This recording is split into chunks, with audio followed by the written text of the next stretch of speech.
So here we have some more pieces from Art 1, or Art Foundation, which is our foundation class, obviously, the first class that students take when they come to the high school. It's the prerequisite course before going into any of the upper levels. This is a really great assignment called a tool composition. They basically can choose a tool that they have or from our large basket of tools that we have, many of which are my grandpa's, actually, old tools. It's kind of fun. This assignment is all about two things. It's about composition, but it's also about line quality. So this assignment teaches kids to not only draw their tool from multiple vantage points, so they do a lot of observational practice drawing, but then they learn about line quality. So they try to create interesting lines where it gets thick and thin in places, so they really finish their lines before then deciding what color to add in order to make this an interesting composition, not only with color, but how they choose to run off and overlap their shapes. So they're composing a work of art, just like musicians compose a work of music. We talk a lot about that. As you move around this wall, you see some work from my Drawing and Painting 2 students from this semester. So they've produced just 2 or 3 pieces before going home to spring break. And these pieces on top that are all on black paper, black charcoal Canson, really nice black Canson paper, they're all done just using a white charcoal pencil. So it's obviously thinking in reverse, so it's like a negative.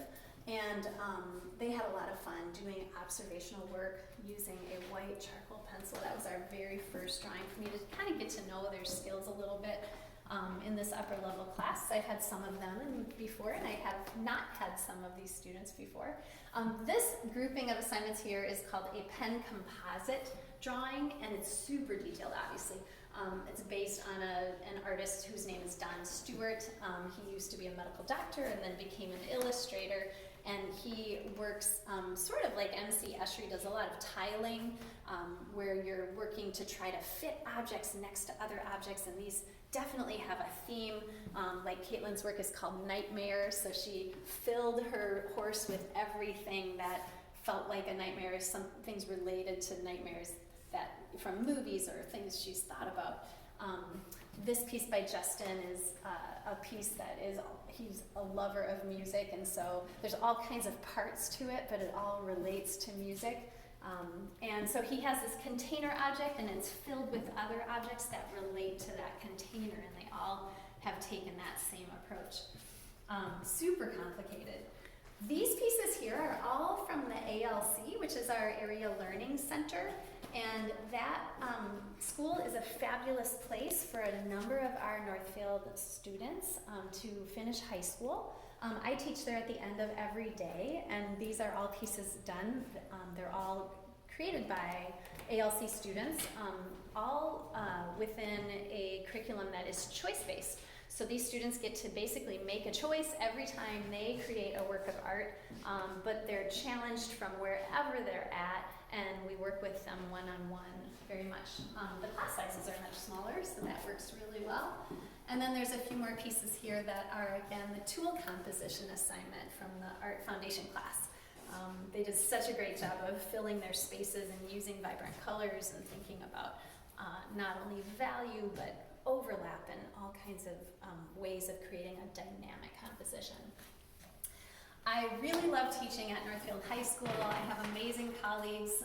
The district overall, K-12, has an incredibly strong visual arts program. I am so fortunate, and our students here in Northfield are so fortunate. And the other thing I wanted to make sure to say is how incredibly lucky we are to have the Arts Guild to be able to partner with. We're so very honored to use this space and to be able to fill this space. As teachers, we learn so much from each other by being able to see what all the other schools are doing, and it is a real treat, I think, for kids to be able to be part of this opportunity here, sharing their work with the public in a public space right in the heart of our city, and to be able to see the progression from K to 12 is pretty exciting for not only the teachers, but I think especially the students and the younger students, especially as they look around and see what's coming up for them and what they can look forward to in the classes that we teach at the high school. Thank you so much.